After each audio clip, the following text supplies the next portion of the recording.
नमस्कार, स्वागत है आपका एबीपी न्यूज में। आपके साथ मैं हूं नेहा पंत। वक्त हो गया है बड़ी बहस का। संसद में हंगामे की वजह से गरीबों को 3 रुपए किलो चावल और 2 रुपए किलो गेहूं देने वाला भोजन का अधिकार बिल फंस गया है। बीजेपी रेल मंत्री पवन बंसल और कानून मंत्री अश्विनी कुमार के इस्तीफे की मांग पर अड़ी हुई है। बीजेपी का कहना है कि पहले मंत्री इस्तीफा दें, उसके बाद भोजन के अधिकार बिल पर चर्चा हो। नोबेल पुरस्कार विजेता अमर्त्य सेन ने कहा है कि नेताओं को बिल पास नहीं होने से होने वाली अनुमानित मौतों का आंकड़ा बताना चाहिए। अब सवाल यह है कि देश में भुखमरी के लिए क्या सांसद जिम्मेदार है?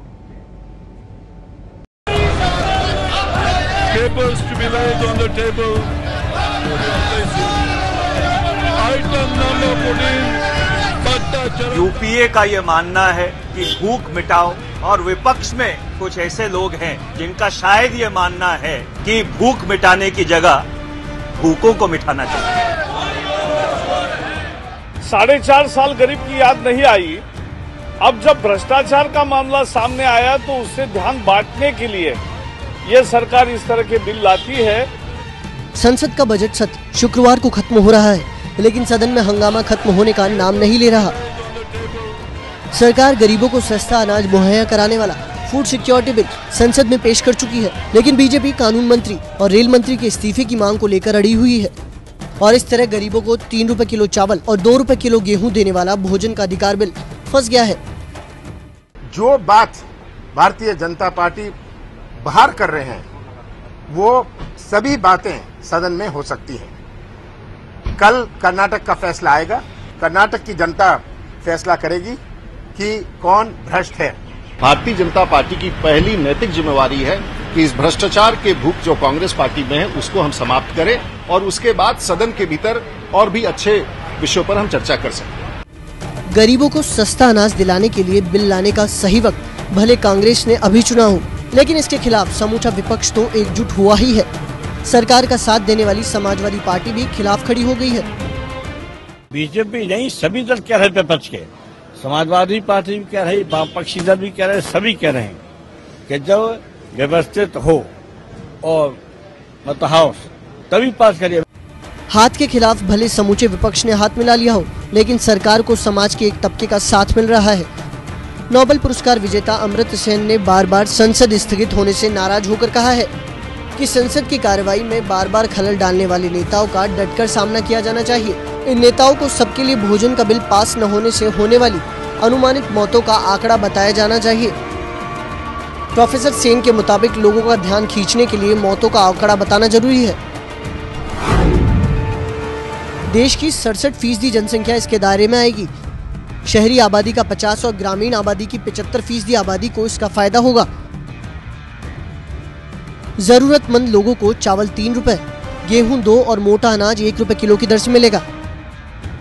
फिलहाल कानून के लागू होने से लेकर पहले 3 साल तक इसी दर पर अनाज मिलेगा। इसके बाद केंद्र नई दरें तय करेगा। बिल पास होने के बाद देश भर में कब से लागू होगा इसका अभी पता नहीं है। किसानों को इस बात की कोई गारंटी नहीं दी गई कि उनसे अनाज खरीदा जाएगा या नहीं। किसानों को क्या न्यूनतम समर्थन मूल्य दिया जाएगा, इसे लेकर कोई गारंटी नहीं दी गई है। अनाथ बच्चों, सड़कों पर जिंदगी बिताते मानसिक रूप से कमजोर लोगों को शामिल नहीं किया गया। प्रति व्यक्ति 5 किलो अनाज हर महीने देने की बात कही गई है, लेकिन ICMR के ही आंकड़े कहते हैं कि बालिग को 14 और बच्चे को 7 किलो अनाज प्रति महीने दिया जाना चाहिए। अभी भले ही सरकार कह रही हो कि खाद्य सब्सिडी सीधे नगद नहीं दी जाएगी, लेकिन इस बिल में आधार कार्ड से जरूरतमंदों को जोड़ने और सीधे नगद जैसी योजनाओं को जोड़ा गया है, जिसे हटाने की मांग हो रही है। बड़ा सवाल यह है कि भूख पर राजनीति कौन कर रहा है। और सवाल ये भी कि क्या देश में भुखमरी के लिए सांसद जिम्मेदार हैं? और ये हम क्यों कह रहे हैं? इसलिए कह रहे हैं क्योंकि नोबेल पुरस्कार विजेता अमर्त्य सेन ने इकोनॉमिक टाइम्स में जो इंटरव्यू दिया है उसमें उन्होंने ये बात कही है कि जो सांसद संसद नहीं चलने दे रहे हैं, संसद में चर्चा नहीं हो रही है, उन्हें बताया जाना चाहिए कि भुखमरी की वजह से मरने वाले लोगों का आंकड़ा क्या है। इसीलिए आज इस विषय पर चर्चा कर रहे हैं। हमारे साथ कुछ खास मेहमान इस चर्चा में मौजूद हैं। हमारे साथ मौजूद हैं कांग्रेस पार्टी के वरिष्ठ नेता शकील अहमद साहब, साथ ही इस चर्चा में CPI के नेता प्रबोध पांडा जी जुड़ गए हैं। हमारे साथ मौजूद हैं JDU के नेता साबिर अली जी और मेरे वरिष्ठ सहयोगी विजय विद्रोही भी हमारे साथ इस चर्चा में मौजूद हैं। आप सबका स्वागत है। शकील अहमद साहब, चर्चा की शुरुआत आपसे करना चाहूंगी। ये सवाल अब उठ रहा है कि खाद्य सुरक्षा का वो बिल जो यूपीए सरकार का महत्वाकांक्षी बिल है, सोनिया गांधी का ड्रीम प्रोजेक्ट एक तरह से रहा है, इसको आप कैसे माहौल में लेकर आए हैं? 2009 के मैनिफेस्टो में ये था, आपके मैनिफेस्टो का हिस्सा, लेकिन जो बात बीजेपी पूछ रही है कि 4.5 साल बाद ऐसे माहौल में आपको गरीबों की याद आई है जो आप ये बिल लेकर आ रहे हैं?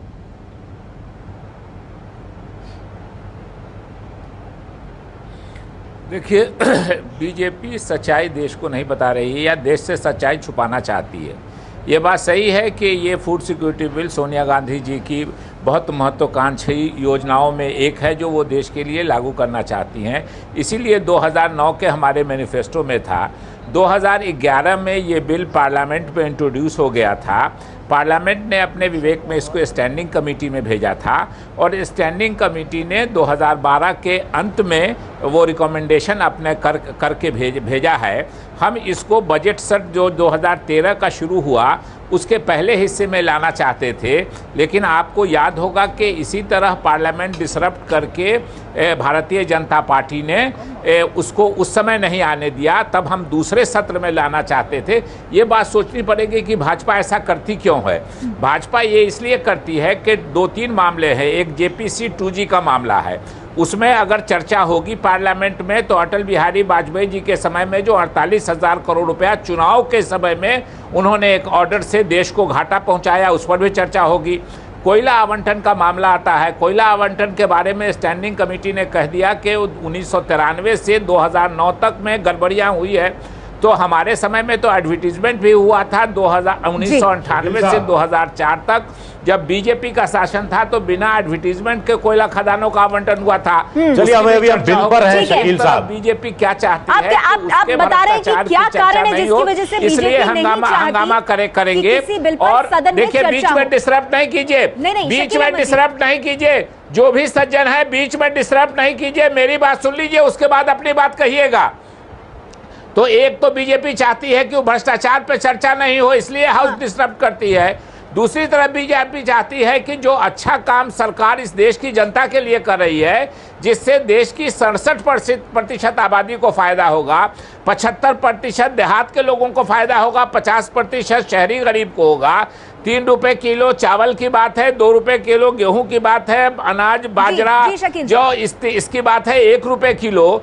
तो इससे देश की जनता को फायदा होगा, तो जनता को तकलीफ हो, जिससे जनता नाराज होकर कांग्रेस को वोट नहीं दे। ये सारा प्रयास अपना भ्रष्टाचार छुपाना और जनता को तकलीफ पहुंचाने का ही उद्देश्य बीजेपी का है। आपने कई सवाल उठाए हैं शकील अहमद जी। हमारे साथ मीनाक्षी लेखी कुछ देर में जुड़ेंगी, बीजेपी से प्रवक्ता, हम उनसे इन सवालों का जवाब लेंगे। लेकिन बीजेपी की सहयोगी पार्टी JDU से साबिर अली साहब हमारे साथ मौजूद है। साबिर अली साहब, आप क्या कहना चाहेंगे जो बात शकील अहमद साहब कह रहे हैं कि भोजन का अधिकार बिल ये एक अच्छे मन से सरकार सदन में लेकर आई है, कम से कम इस पर तो चर्चा के लिए तैयार हो पार्टियां?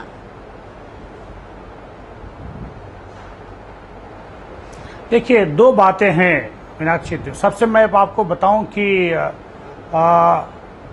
सदन का चलना और नहीं चलना, एक सदन हर कीमत पे चलना चाहिए, मैं इसको मानता हूं। सदन नहीं चला, ये देश के लिए दुर्भाग्यपूर्ण है। लेकिन साथ ही साथ इसको भी नहीं भूलना चाहिए कि विपक्ष की जो भूमिका है, सरकार ने जो लगातार गड़बड़ियां की, सरकार के मंत्रियों पर जो आरोप लगे, मैं समझता हूं कि ये अपने आप में आश्चर्यजनक है कि इतने बड़े आरोप लगने के बाद कोई भी मंत्री स्वयं अपने ऊपर कम से कम नैतिक जिम्मेदारी लेकर इस्तीफा नहीं देता है। ये अपने आप में बड़ी, मैं समझता हूं कि इस देश के लिए यह भी दुर्भाग्यपूर्ण है। लेकिन मैं समझता हूं कि किसी भी चीज को वो एक सीमा तक जनता क्यों आप विरोध कीजिए, इसको कोई नहीं रोकता, विरोध करना चाहिए।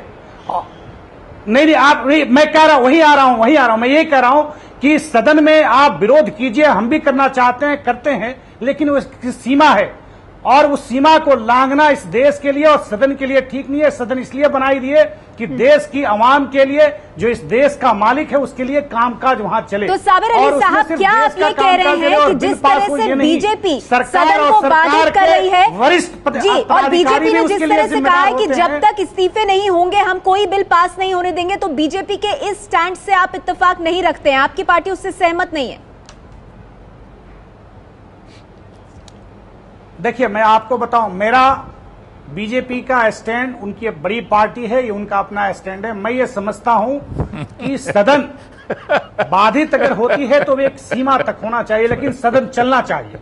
सदन चलने के लिए बनाया गया है, और सदन जब तक के नहीं चलेगा तो सरकार की जो भ्रष्टाचार काम है, सरकार के लोग जो भ्रष्टाचार में लिप्त हैं, या है सरकार के बड़े पदाधिकारी जो हैं, वो जवाबदेह, कम से कम उनकी जवाबदेही देश की जनता तक नहीं पहुंच पाती। ठीक है, आप कह रहे हैं सरकार को सदन में घेरना ज्यादा अहम बात है, उस पर अगर ध्यान केंद्रित करें तो ज्यादा नतीजे मिल सकते हैं। हमारे साथ प्रबोध पांडा जी भी मौजूद हैं सीपीआई से। प्रबोध पांडा जी, नोबेल पुरस्कार विजेता अमर्त्य सेन साहब ने यह कहा कि जो सांसद सदन को नहीं चलने दे रहे हैं, उन्हें वो मौत के आंकड़े बताए जाने चाहिए जो इस देश में भुखमरी की वजह से सामने आते हैं। जो लोग भूख की वजह से मौत का शिकार होते हैं, उन्हें, उन सांसदों को ये आंकड़े दिखाए जाने चाहिए। आप क्या कहेंगे?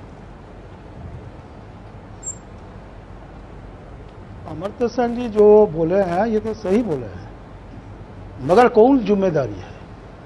ये सदन अभी जो बंद है, नहीं चल पाया है, इसलिए कौन सी जिम्मेदारी है? मैं सोचा कि ये सबसे जिम्मेदार ज्यादा लेना पड़ेगा ये सरकार को। भ्रष्टाचार ये छोटा मुद्दा नहीं है। ये सारे मंत्रियां, जितने मंत्रियां हैं, प्राइम मिनिस्टर ऑफिस भी इससे जुड़ा है, भ्रष्टाचार में डूबा है। ये क्या छोटा मुद्दा है? भुखमरी का बात है, ये तो सही बात है, ये नहीं है आज ये पहली बार ये चर्चा हो रही है। 9 साल से फूड सिक्योरिटी का बारे में चर्चा हो रही है, मगर ये सिक्योरिटी कहाँ? जो बिल में है, ये जो नेशनल एडवाइजरी कमीशन ने पहले 75% का बात बोले, अभी तो 65% हो गया। अभी तो 7 किलो का बात था, अभी तो 5 किलो में घटा दिया। तो ये जो कुछ हो, ये चर्चा होना चाहिए। मैं ये सही बात जिन्होंने बोला, मैं भी इसको समर्थन देता हूं। जो हाउस सही ढंग से चले, हाउस में चर्चा होना चाहिए, मगर इस ज्यादा से ज्यादा जिम्मेदारी है सरकार की। सरकार के ये ईगो को आधार पर नहीं चलना चाहिए। क्यों मंत्री जी इस्तीफा नहीं देंगे? रेल मंत्री हो, ये कानून मंत्री हो, जो सुप्रीम कोर्ट से जो कमेंट्स जिन लोगों ने पास किया सुप्रीम कोर्ट ने, ये क्या छोटा था क्या? यानी आप बीजेपी के साथ हैं, यानी आप इस मुद्दे पर बीजेपी के साथ हैं कि जब तक दो मंत्री इस्तीफा नहीं देंगे तब तक संसद नहीं चलेगी, तब तक ऐसे बिल नहीं रखे जाएंगे। देखिए, ये सदन का मतलब ये नहीं है ये सदन दोनों पार्टी का, ये कांग्रेस और बीजेपी का। ये लगता है दोनों पार्टी बराबर ये ताल मिल करके उन लोग चलते हैं। उन लोगों ने इतने पार्टियां हैं, 40 पार्टियां हैं ये सदन में। कभी 40 पार्टियां को इस मुद्दे पर ये कमलनाथ जी ने कोई मीटिंग बुलाया? ऑल पार्टीज का मतलब क्या है? ऑल पार्टीज का मतलब ये नहीं है दोनों पार्टी का मीटिंग है। चलिए, अहम बात कह रहे हैं आप प्रबोध पांडा जी। आप कह रहे हैं कि सदन चलना चाहिए, लेकिन सदन चलाने की जिम्मेदारी सरकार की भी है। और जब इतने अहम बिल सरकार सामने लेकर आती है तो सभी जो पार्टियां हैं उनको कॉन्फिडेंस में, विश्वास में क्यों नहीं लिया जाता? हमारे साथ बीजेपी की प्रवक्ता मीनाक्षी लेखी जी भी इस चर्चा में जुड़ गई हैं। मीनाक्षी जी, मेरा सीधा सवाल आपसे ये कि आप गरीबों को लेकर फूड सिक्योरिटी बिल पर क्यों नहीं चर्चा सदन के भीतर होने देना चाहते? क्या आप नहीं चाहते कि गरीबों को सस्ता अनाज मिले? देखिए, जहाँ तक हमारे चाहने की बात है तो मैं आप सब लोगों को और ख़ासतौर पे अमर्त्य सेन जी की कंजम्पशन के लिए ये बताना चाहती हूँ कि हमारे जितने राज्य हैं वहाँ पर फूड सिक्योरिटी पहले से है, और बल्कि छत्तीसगढ़ के मॉडल को सुप्रीम कोर्ट ने लगातार ये बताया है कि वो सबसे बेस्ट मॉडल है, सबसे अच्छा मॉडल है, जहाँ पे लैक्टेटिंग मदर्स, प्रेग्नेंट औरतें और जो बच्चे स्कूल जाने वाले हैं और जो भी अशक्त व्यक्ति गांव तक में है, उन सब के लिए मिड डे मील का प्रावधान है। और सबसे पहले अन्नपूर्णा अन्न योजना और अंत्योदय, यहाँ बात एक दो राज्यों की नहीं हो रही है मीनाक्षी जी, पूरे देश की बात हो रही है। आप मेरे को एक आप मुझे मेरी बात खत्म करने दें, आपको उसमें जवाब मिल जाएगा, आपको उसमें जवाब मिल जाएगा, और उसके बाद अगर आपको स्पष्टीकरण चाहिए तो मैं फिर दूंगी। तो ऐसे में जो लोग जिम्मेवार हैं बाहर भुखमरी के लिए, वो संसद में आकर ये प्रयास करें और हमें ये समझाने की कोशिश करें कि अन्न सुरक्षा बहुत महत्वपूर्ण है। अगर अन्न सुरक्षा लोगों के लिए इतनी महत्वपूर्ण थी तो सबसे पहले भ्रष्टाचार बंद करें। हम लैंड एक्विजिशन बिल और अन्न सुरक्षा का जो फूड सिक्योरिटी एक्ट है उसके लिए पूरी तरीके से बंधे हुए हैं और हम चाहते हैं कि इस पर स्ट्रक्चर्ड बहस हो। और जिस तरीके की अन्न सुरक्षा की ये बात कर रहे हैं वो भूखे रखने वाली बात है, बल्कि छत्तीसगढ़ का मॉडल पूरे देश भर में लागू होना चाहिए, हमारा ये भी मानना है। लेकिन उसका मतलब ये नहीं है कि अकाउंटेबिलिटी और रिस्पॉन्सिबिलिटी उन लोगों की जो इस भुखमरी के लिए जिम्मेवार हैं, जिसमें 2 मंत्रियों का नाम है, वो 1 मिनट का सिर्फ उसमें समय चाहिए कि उनका रेजिग्नेशन ले और ये सरकार जो है संसद को चलाए। विजय, आप कुछ कहना चाहते हैं? मीनाक्षी लेखी जी, भूमि अधिग्रहण बिल पर जब सरकार ने सर्वदलीय बैठक बुलाई उसमें आपकी पार्टी ने बहुत अच्छे सुझाव दिए और दूसरी पार्टियों ने भी दिए, लेफ्ट ने भी दिए और एक अच्छा बिल तैयार हुआ।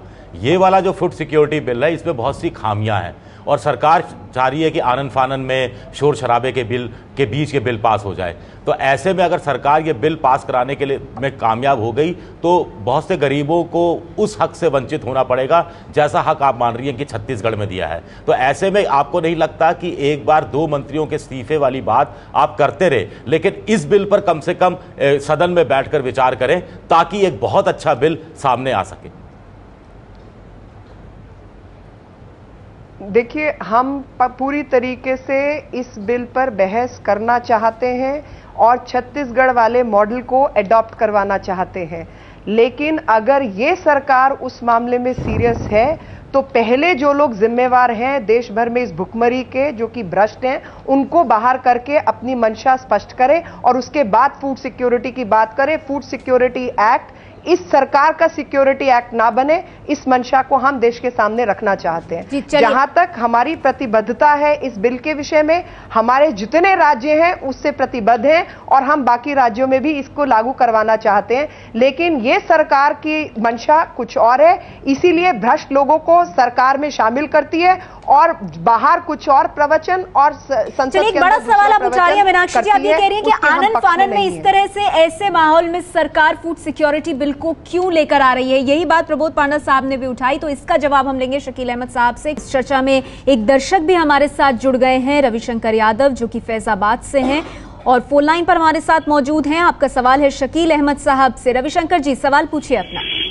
जी शकील अहमद जी, आप बताइए, जिस समय सुप्रीम कोर्ट ने आज 2 साल पहले आपसे कहा था कि जो अनाज सड़ रहा है वो आम जनता में आप बांट दिए, लेकिन वो अनाज आपने शराब बेचने वाली कंपनियों को आपने दिया सस्ते दामों पर, और आज जब देश संसद में भ्रष्टाचार एक बड़ा मुद्दा बना है तब आप जनता को बेवकूफ बनाने के लिए आप खाद्य सुरक्षा बिल ला रहे हैं। आप अपने प्रधानमंत्री और पवन बंसल जी का इस्तीफा क्यों नहीं ले रहे हैं?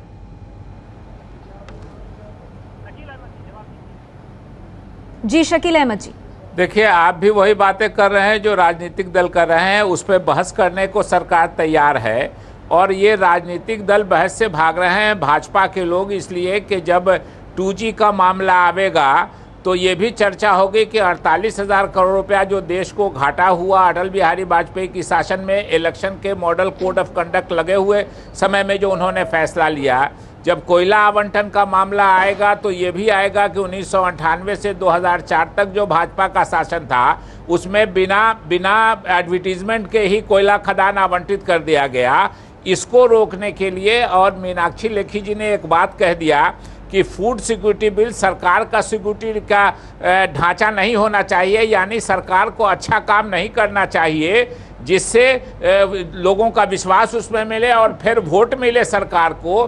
तो भाजपा चाहती है कि ऐसा काम न करे कोई सरकार जिससे इसकी देश की जनता खुश हो और जनता खुश हो के सरकार में और कांग्रेस पार्टी में विश्वास व्यक्त करे। शकील अहमद साहब, बड़ी बात आप कह रहे हैं। मीनाक्षी जी मेरे साथ मौजूद हैं, इनका इसका जवाब ले लेते हैं शकील जी। मीनाक्षी जी, डर है आपकी पार्टी को कि अगर सरकार इस तरह का बिल लेकर आती है और इसे पास करा देती है तो सरकार को इसका फायदा मिलेगा। एक राष्ट्रीय अध्यक्ष भ्रष्टाचार के आरोप में अभी जेल से बेल पर छूट के आया है और दूसरा अध्यक्ष जेल जाने वाला है अभी, राष्ट्रीय अध्यक्ष भाजपा का।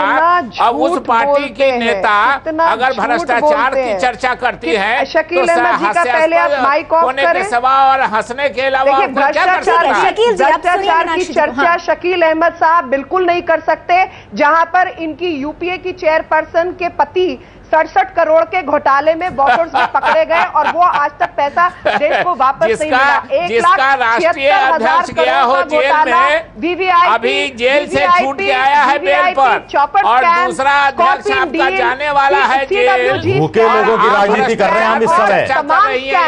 देश को आपकी ये सियासत नहीं सुननी। आज तक जेल भूखे लोगों के नाम पर जो सियासत हो रही है उस पर बहस हो रही है हमारी। उन्होंने उनके इस्तीफे मांगे और उनको बदला गया। ठीक है, आपके एक अध्यक्ष राष्ट्रीय अध्यक्ष जेल गए थे और दूसरे अध्यक्ष जाने वाले हैं। देश की जनता को मालूम है यहाँ बैठकर भ्रष्टाचार पे प्रवचन दे रही है। मीनाक्षी जी, मैम एक सीधा सवाल मेरा आपसे। मीनाक्षी जी, इस देश का दुर्भाग्य है।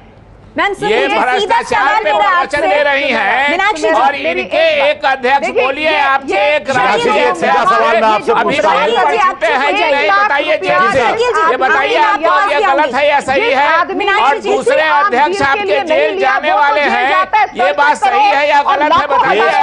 मैं अगर गलत कह रहा हूँ तो आप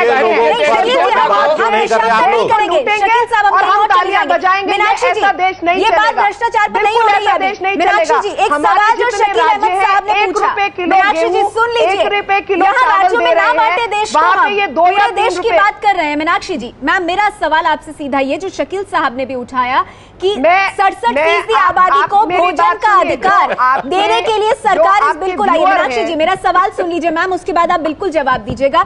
67% जनता को सब्सिडाइज रेट पर भोजन मिलेगा अगर ये बिल पास हो जाता है। ये तो अच्छी बात हुई ना।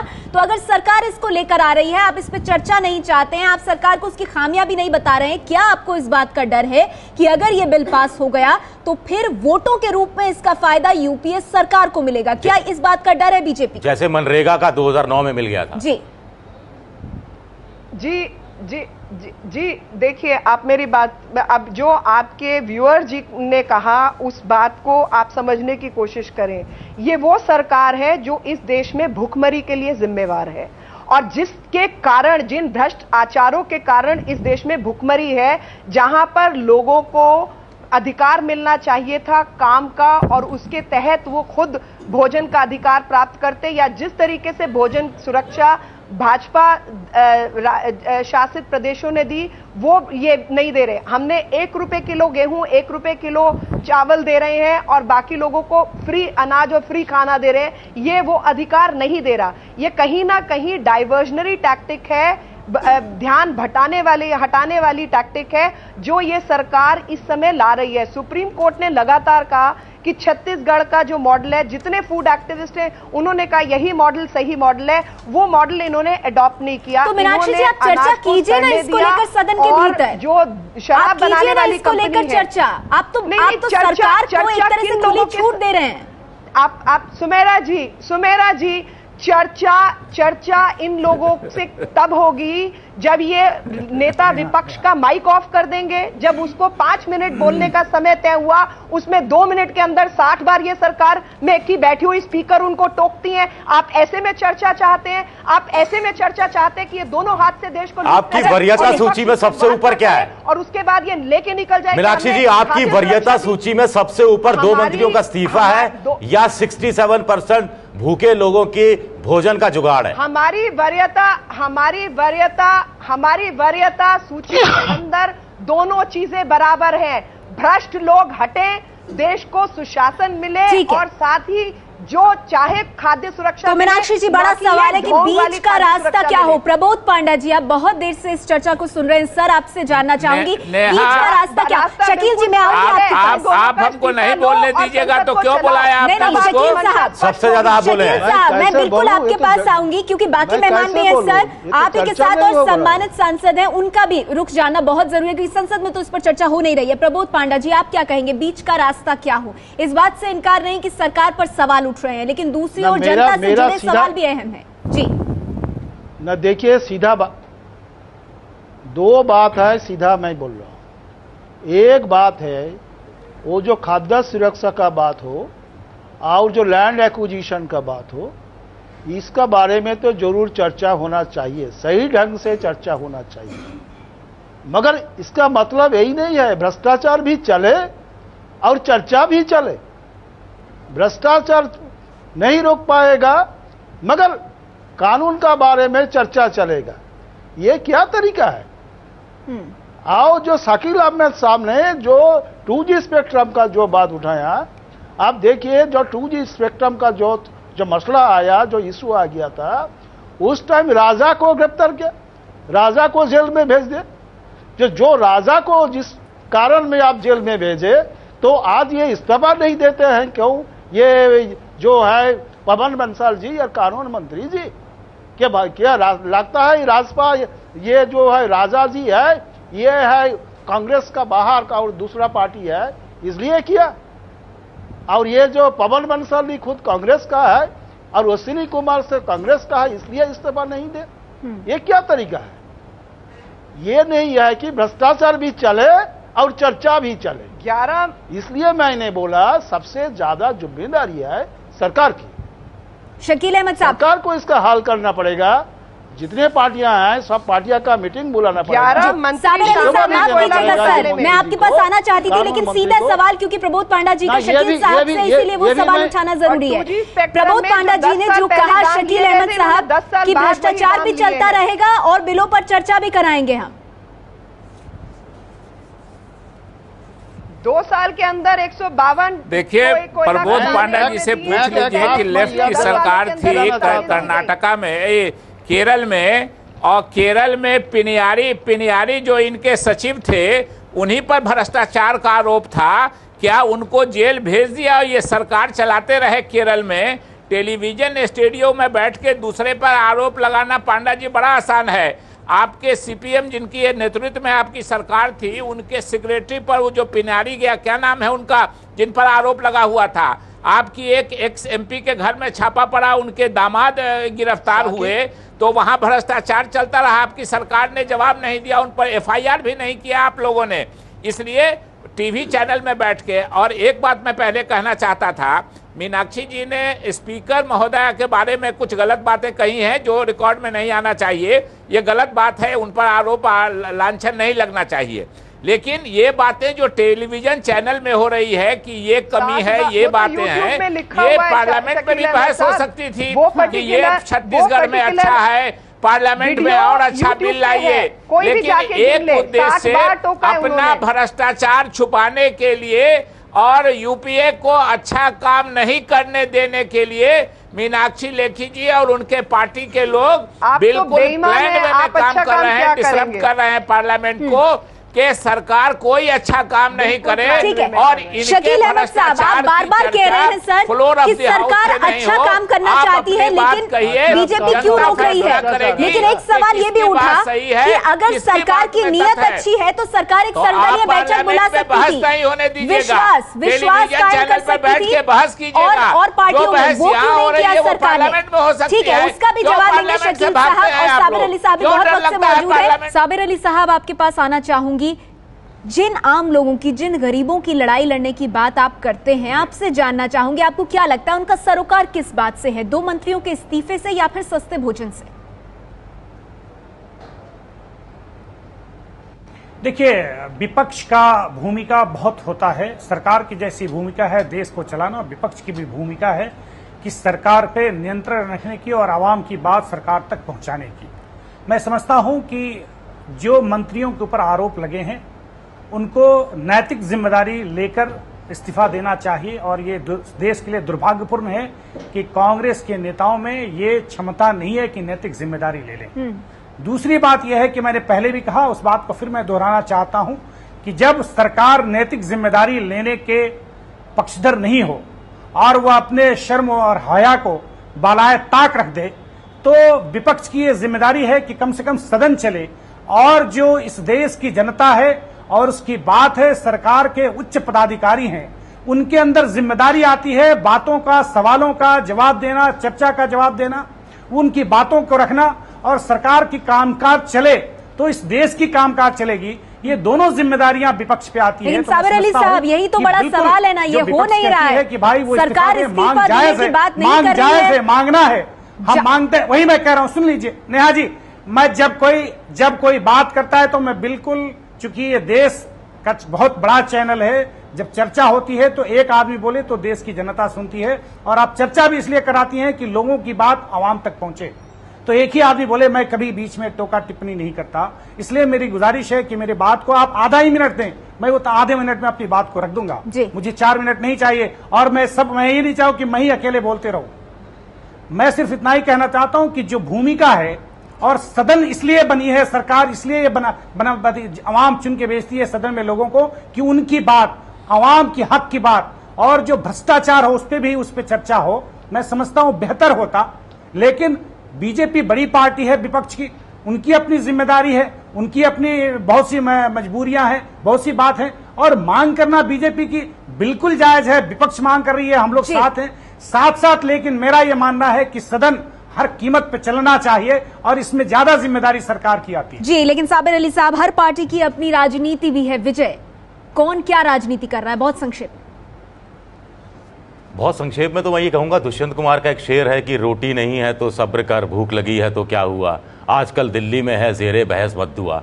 कुल मिलाकर कहानी सिर्फ इतनी सी है कि बहस दूसरे तमाम मामलों पे हो रही है और कांग्रेस ने ऐसे समय पर यह बिल जानबूझकर लाई क्योंकि कांग्रेस को लगता है कि इससे वो कहीं ना कहीं जनता के बीच ये फैलाने की कोशिश करे कि बीजेपी नेगेटिव पॉलिटिक्स करती है, बीजेपी भूख या ऐसे जो मुद्दे हैं उन तक के बिल पास नहीं होने देती या उस पर चर्चा के लिए तैयार नहीं होती। तो एक बड़ी लाइन। और दूसरी जो इस्तीफे वाला जो अभी मामला छाया हुआ है, इसके ऊपर एक लंबी लकीर खींचने का बीजेपी को हो सकता है। बीजेपी की नज़र में बीजेपी अब इतना आगे बढ़ गई दोनों मंत्रियों की इस्तीफे की मांग को लेकर और कि ये कहकर हम स्पीकर का बहिष्कार करेंगे, हम बैठकों का बहिष्कार करेंगे, हम इन बैठकों में नहीं जाएंगे। तो अब उसको पीछे हटना उनके लिए थोड़ी दिक्कत की बात हो रही है। बहस तो वो भी चाहते हैं, लेकिन कहीं ना कहीं हो सकता है शायद ये भी डर हो कि मनरेगा की तरह फायदा ना उठाए। बहुत संक्षेप में अब क्या होगा इस फूड सिक्योरिटी बिल का, क्योंकि बाकी 3 मेहमानों को आप सुन रहे हैं, सब सरकार की नैतिकता पर सवाल उठा रहे हैं और इस्तीफे की जो मांग है उससे मुझे नहीं लगता कि कोई भी पार्टी जो विपक्ष में है वो अलग विचार रख रही है, कम से कम जो मेहमान यहां मौजूद हैं।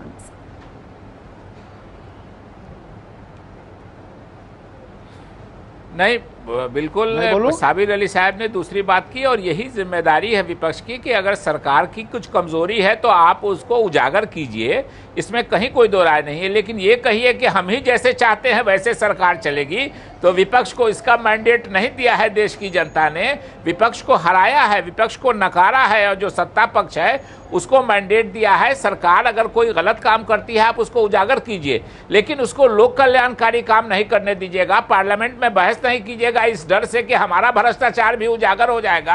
हम दूसरे पर आरोप लगाते हैं तो हमने भी क्या किया है देश की जनता को जानने दीजिए। बीजेपी का सारा षड्यंत्र यही है कि हमारे भ्रष्टाचार पे चर्चा नहीं, हम दूसरे पर आरोप लगाते हैं हमारे भ्रष्टाचार पे चर्चा मेरे पास इतना ही है, ये फैसला जनता पर छोड़ देते हैं कि कौन क्या राजनीति कर रहा है। भोजन का अधिकार इसे सरकार लेकर आ रही है, विपक्ष चाहता है कि इस पर चर्चा ना हो, इससे पहले जो और मुद्दे हैं वो साफ हो जाएं। अब जनता ये फैसला करे कि कौन किस हद तक क्या सियासत कर रहा है। शुक्रिया आप सभी मेहमानों का इस चर्चा में हमारे साथ जुड़ने के लिए।